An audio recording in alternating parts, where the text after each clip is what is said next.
assisté aujourd'hui à la 3e édition. On a également une chaîne YouTube, je vous le précise aussi parce qu'après vous pourrez retrouver tous les talks d'aujourd'hui, donc soyez pas trop anxieux à prendre des notes, etc. Vous retrouverez en fait les captations des vidéos d'aujourd'hui, et on a plus de 100 talks, en fait on a capté la plupart de nos événements, donc c'est une très bonne base en fait pour aller chercher de la connaissance aussi. Donc ça c'est le claim de notre association. C'est l'association donc qui vise à stimuler la créativité des entreprises. Et on est vraiment sur l'idée de partage d'expériences concrets. On utilise beaucoup l'expression « ouvrir le capot ».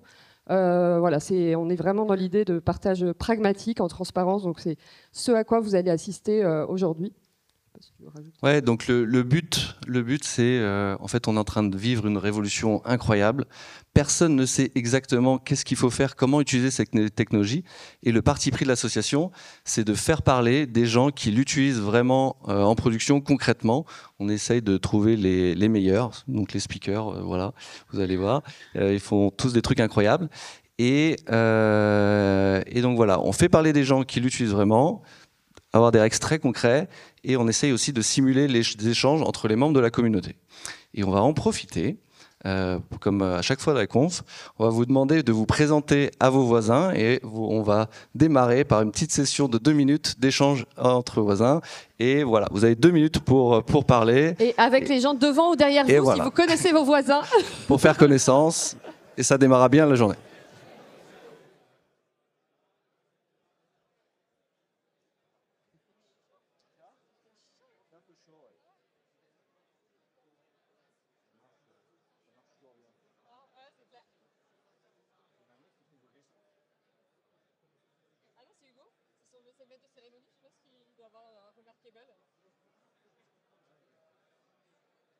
Par contre, on n'a pas les slides là, le retour. Peut-être demander.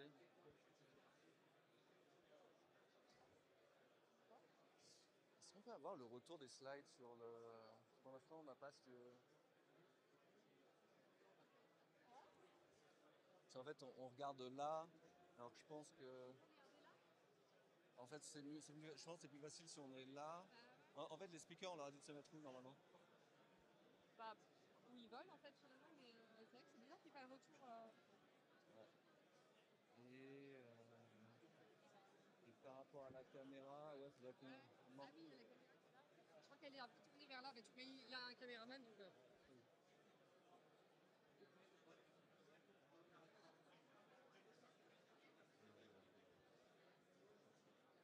Comme ça, je pense que c'est plus naturel. Ouais, c'est bien, ouais. Hop. Ah bah c'est bon, on a un retour. Ah, hop. Ouais, c'est mieux. Ouais, impec. C'est bon. Et pour la caméra, on doit se mettre, les speakers ils doivent se mettre où exactement? C'est au centre? Devant? Idéalement, ok. Ok, bon, faut qu'on se mette devant. Au milieu. Oui, on cache pas les slides en fait. Ouais.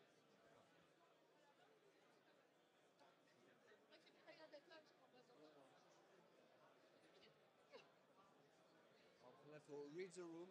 Est-ce que c'est. Ouais. Merci à tous d'avoir joué le jeu. On est là. C'est quand la prochaine pause café pour continuer? C'est quand la prochaine pause café? On va voir le programme tout à l'heure, donc on va vous expliquer les pauses, etc. Merci beaucoup. Si j'en crois le volume sonore, je pense que les échanges ont été voilà, nombreux et prolifiques. Donc aujourd'hui, la conférence a lieu à Rennes. L'idée, c'était de faire voyager la connaissance autour de l'IA générative en région. Et la team qui organise, donc c'est la team qui organise aussi le meet-up générative et Rennes, que quelques personnes dans la salle connaissent. C'est un meet-up qui a aussi été créé en 2023. Aujourd'hui, on a 700 membres qui nous suivent. On a atteint les 700 membres d'ailleurs hier, donc joli signe par rapport à la conférence. Merci. On fait des meet-up tous les 2 mois, toujours dans le même état d'esprit que celui qu'on vous a présenté. Voilà, présenter des cas concrets, favoriser les échanges.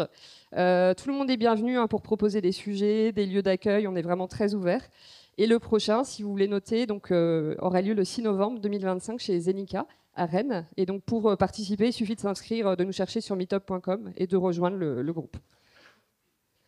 Donc comme je vous disais, un GNID qui voyage en région pour la première fois, après 2 éditions parisiennes. Donc tu peux peut-être nous dire un petit mot. Tu as dit le principal, mais oui, l'idée, en fait, ce qu'on voulait, c'était, il y a beaucoup d'événements à Paris et on voulait pas que tout se passe à Paris. Donc déjà, c'est trop cool parce qu'il y a des meet-up un peu partout, mais on voulait aussi amener des conférences plus conséquentes un peu partout en France.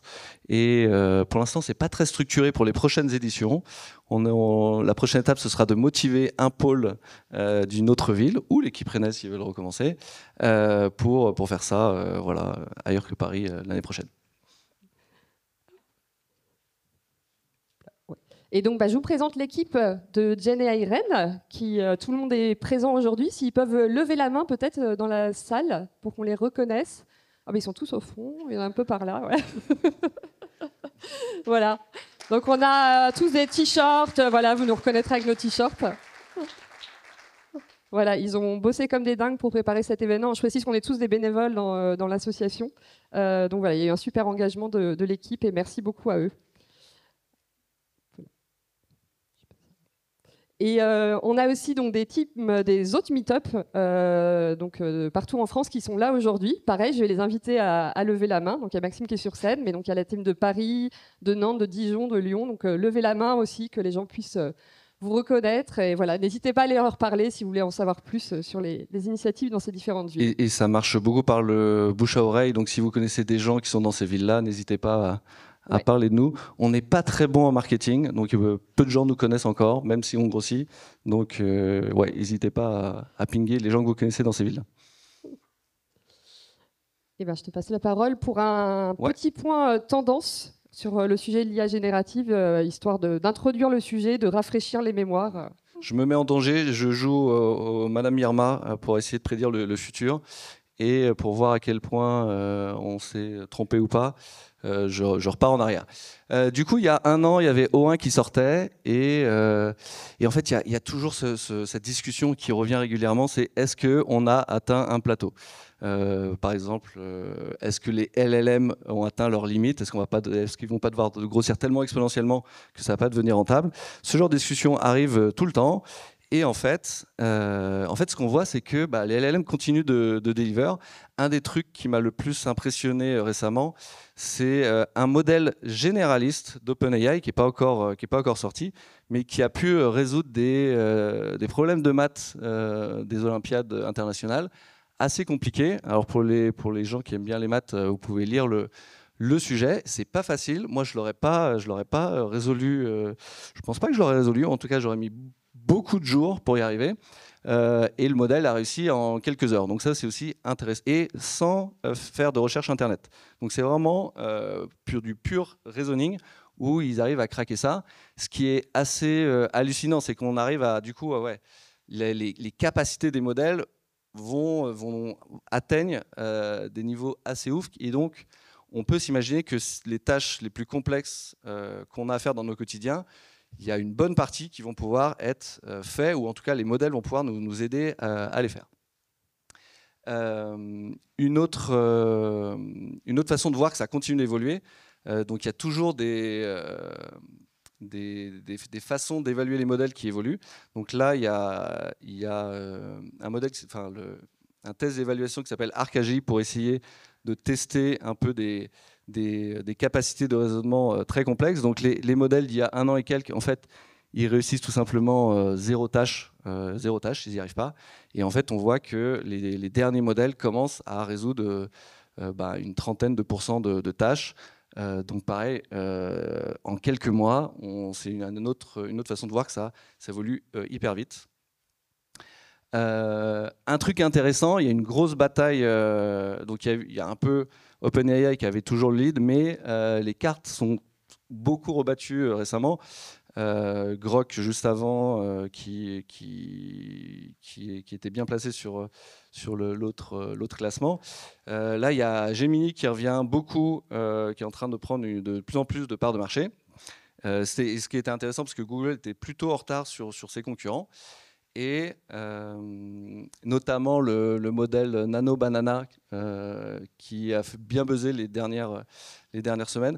Un truc que j'ai trouvé rigolo. Donc là, c'est le modèle. Donc on lui donne une vieille carte et on lui dit vas-y, donne-moi un point of view comme si j'y étais à l'époque, et le modèle va générer l'image à droite. Je ne sais pas si vous en avez vu passer sur Twitter, mais c'est assez rigolo. Il y a la même chose dans tous les cas historiques, et bah, on s'y croirait, hein. C'est assez réaliste. Et là, c'est une vidéo. Hop. Je ne sais pas si la vidéo va se lancer. La vidéo ne se lance pas. Peut-être. Je voulais vous montrer le modèle de VO3 de vidéo, qui, pareil, en fait, si vous vous rappelez la vidéo de Will Smith qui mange des spaghettis qui étaient toutes dégueu, il y a 1 an et demi ou 2, je ne sais plus. Là, on arrive à des trucs quand même incroyables, dont un mec qui utilise une crêpe pour faire des acrobaties dans les airs, mais hop, ça n'a pas marché. Bon, je vais passer là-dessus. Et une autre façon de voir que les modèles deviennent de plus en plus performants. Donc, comme je vous disais, les gens deviennent très créatifs sur la manière de les tester. Donc là, une de cette boîte-là s'est dit, OK, là, on est arrivé au niveau où on va les mettre en compétition dans un modèle, dans un monde physique simulé, Minecraft, et on va voir qui s'en sort le mieux. Donc vous voyez, c'est plus des questions du genre en quelle année est né Napoléon, ouais, super. C'est on te donne un objectif assez abstrait, global. On te dit pas comment faire, mais après c'est à toi de te démerder avec plusieurs outils, et on voit ce que ça donne. Donc ça c'est ouf. Donc la prédiction assez facile pour 2026, c'est que ça va continuer à évoluer. Le modèle d'OpenAI qui a résolu le problème de maths, ils ont dit qu'ils allaient plutôt le sortir en début d'année 2026. Donc il y a encore des modèles dans les labos qui ont fait des gros jumps et qui ne sont pas encore disponibles pour le grand public et qui vont l'être. Donc c'est sûr que vous allez pouvoir construire des produits avec ces modèles dans les prochains mois. Il y a un autre sujet dont on parlait il y a 1 an, c'était l'arrivée des agents. Donc il y a 1 an, on n'était pas sûr que ça allait être en 2025. Donc on avait cette news du Financial Times, et en fait, ça s'est complètement réalisé cette année, notamment avec les coding adjuncts. Donc je ne sais plus, c'était en mars ou en avril, on avait fait un webinaire là-dessus, avec à l'époque Windsurf, Cursor et Klein. Et depuis, il y en a eu plein d'autres. Il y a eu, je ne sais pas si le clicker marche vraiment. C'est pas facile. Il y a eu Claude Code, qui prend énormément de parts de marché. Il y a Codex, les dernières semaines, qui a l'air pareil de revenir en force. Et on a sorti une nouvelle version du site Generative AI Paris. Et on a utilisé V0 de Vercel. Donc c'est un peu comme Lovable. L'idée c'était on a prompté en fait le site en entier, et en itérant avec le prompt, on est arrivé avec la version. Donc si vous allez sur le site, tout est fait. Et ce qui est cool, c'est qu'on n'a pas de dépendance à des développeurs pour faire des mises à jour. Tout le monde dans l'équipe de l'organisation peut le faire. Et donc ça, et je parlais avec un fondateur d'une startup qui lui dit on a notre app, et lui il utilise Codex, donc pareil, en fait il prompte des changements sur la code base de son app, et ça crée une pull request, et après c'est les devs qui review pas, mais en gros c'est hyper rapide, et lui il est plus dans l'attente de ses développeurs pour faire des changements, mais il est proactif et il participe aussi à la construction des produits. Donc c'est un gros changement qui arrive et qui est déjà là et qui est assez intéressant. Donc il y a les agents pour faire du code, mais il y a des agents qui arrivent un peu pour tout. Notamment, on a eu Manus qui permet de prendre le contrôle sur un navigateur et du coup de faire des tâches comme book-moi un avion pour partir en Sicile, ou faire peu importe, des tâches généralistes. Il y a eu aussi GenSpark pour faire des slides en autonomie que j'ai pu tester. C'est assez impressionnant. Vous pouvez par exemple lui dire fais-moi une presse pour l'association Générative France et les Lego, et en fait il va faire des slides avec le bon thème et tout ça en autonomie. Et il y a un an ça paraissait de la science-fiction, et maintenant on est un peu blasé, on l'utilise même plus. Voilà. Donc c'est assez rigolo à quel point on s'habitue vite. Aussi, il y a un an, je vous partageais ce magnifique schéma de comment je voyais les architectures IT évoluer. Et je vous parlais notamment de la Tools Library. Et en fait, c'est cool parce que maintenant, on a un nom, ça s'appelle MCP. Et voilà, et ça remplit le taf. Donc pour ceux qui ne savent pas trop, donc un serveur MCP, c'est un serveur qui permet d'enregistrer toute une suite d'actions qu'un agent va pouvoir faire. Et donc du coup, après, c'est hyper simple pour orchestrer votre agent. Vous lui donnez un accès à des API, à d'autres agents ou à une base de données, et tout de suite, il peut faire plein d'actions. Là, un peu ce qui arrive, Google est un peu en avance. Ils ont sorti un protocole agent to agent. Donc l'idée, c'est que une fois que vous avez un MCP qui permet de faire plein d'actions sur un back-office, on va rajouter une autre couche d'abstraction qui passera potentiellement, par exemple, par ChatGPT. Vous parlerez à votre ChatGPT qui ira déléguer des tâches un peu complexes, par exemple à l'agent Airbnb. Et donc, si vous dites, vas-y, à ChatGPT, réserve-moi un week-end à la mer, et ben en fait, il ira parler à l'agent Airbnb, à l'agent Booking, qui feront du travail dans leur coin, en utilisant MCP en interne pour faire la meilleure proposition possible à votre agent personnel. Et votre agent personnel récupérera comme ça toutes les informations des travel agencies, fera une synthèse et vous fera une reco, ou 2 ou 3, ou peu importe ce que vous lui demanderez. Et voilà. Et donc du coup, cet univers où les agents se parlent entre eux, il y a déjà un protocole. Et en 2026, ça va de plus en plus se démocratiser. Ce qui empêchait ça jusqu'à maintenant, c'était que les LLM étaient particulièrement nuls pour faire de la planification de tâches et poursuivre ces tâches. Mais aujourd'hui, ils sont largement meilleurs. Et donc, du coup, ils peuvent enchaîner une dizaine de tâches à la suite, comme on le voit avec Claude Code, pour atteindre un objectif. Et donc, du coup, ce genre de use case se débloque complètement et ça va se généraliser en 2026. Une autre tendance qui arrive fortement et qui est tirée par le e-commerce, donc le futur probable, c'est vous allez faire, les gens, c'est déjà commencé, vont faire de plus en plus leurs courses via ChatGPT ou équivalent, ou Claude ou Gemini. Mais donc quand vous faites des courses, vous ne voulez pas que avoir un petit résumé en texte, c'est quand même pas terrible. Et donc du coup, il y a les interfaces graphiques qui vont arriver dans les agents conversationnels. Et donc ça, c'est un screenshot de Shopify qui anticipe cette révolution avec ce qu'ils appellent MCP UI. Et donc l'idée, c'est que pour pouvoir afficher les composants UI dans l'agent conversationnel, en fait, par exemple, le serveur de LVMH va vous envoyer tout le HTML et le CSS pour afficher de la hyper correctement et de la manière dont ils veulent leurs produits et respecter les chartes graphiques. Et donc une fois qu'il y a ça, l'agent conversationnel affiche les objets et vous n'avez plus qu'à appuyer et dépenser 1 000 € pour une belle veste pour la prochaine Générative AI. Voilà, et donc un peu la prédiction pour 2026, c'est on va mettre des agents vraiment partout.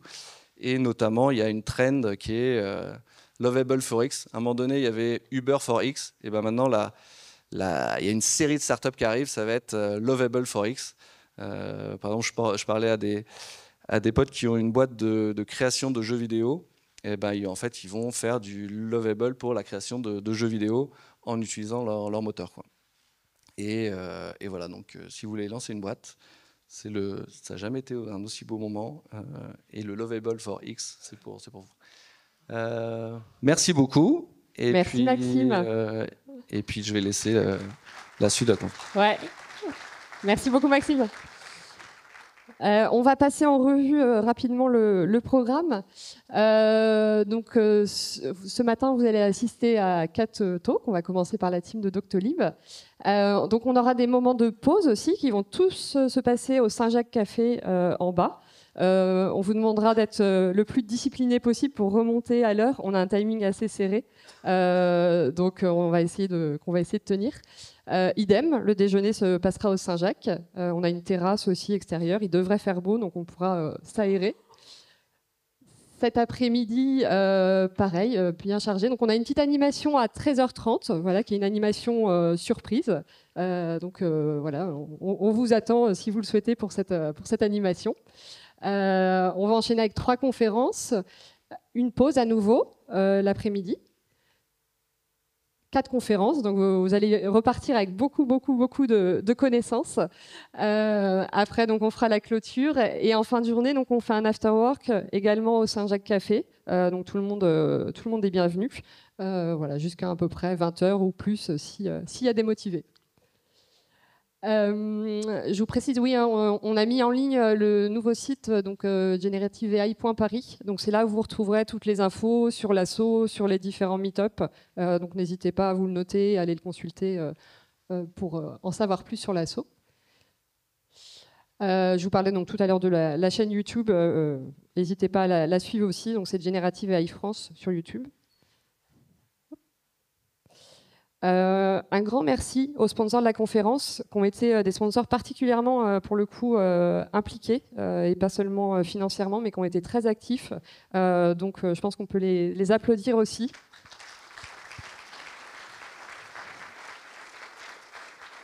Et ils sont tous présents aujourd'hui. Il y en a beaucoup qui ont mis les pulls de leur société, les t-shirts de leur société, donc vous les reconnaîtrez aussi. Et merci à toutes les entreprises qui soutiennent l'association à l'année. Voilà, on a des entreprises aussi qui nous suivent. Donc merci à eux. Et puis bienvenue Hugo, ça enchaîne direct. Mais bienvenue Hugo. Donc c'est Hugo qui va être notre maître de cérémonie voilà, qui va vous charmer avec son petit accent du sud. Voilà. Je vous demande d'applaudir Hugo et puis un gros tonnerre aussi pour les speakers, pour les encourager. Merci à tous et bonne conférence. Merci beaucoup Céline. Donc oui, ça y est, bienvenue au GenAI Days Rennes, la première. Toute l'organisation, elle a été aux petits oignons pour vous. On a eu un bel aperçu des prédictions, des différentes actualités, de ce qu'on peut prévoir peut-être plus tard. Mais on va commencer d'abord par des retours d'expérience. Si je dis ticket, support utilisateur, bon, ça nous rappelle des choses pas forcément très positives. Mais c'est un domaine qu'a réussi à tacler, si on peut dire ça comme ça, une petite entreprise du nom de Doctolib. Il y a quelques utilisateurs qui ont besoin, qui ont des questions de temps en temps. Mais alors, comment intégrer l'IA dans tout ce processus de support utilisateur? Eh bien, vous allez voir que dans tout ce qui a pu être fait, on a eu 2 personnes qui vont venir nous en parler aujourd'hui. L'une d'entre elles, c'est pas son premier coup d'essai, elle est passée par Microsoft, elle est passée par Groupon, elle est passée par Canal+. L'autre personne, elle a plus de 10 ans de carrière. Je vous prie d'accueillir Kenza Ibnatia et Jérémy Héritier qui vont vous expliquer comment le support Doctolib et l'IA, c'est 20% d'apprentissage, 20% d'automatisation, pardon, et 100% d'apprentissage.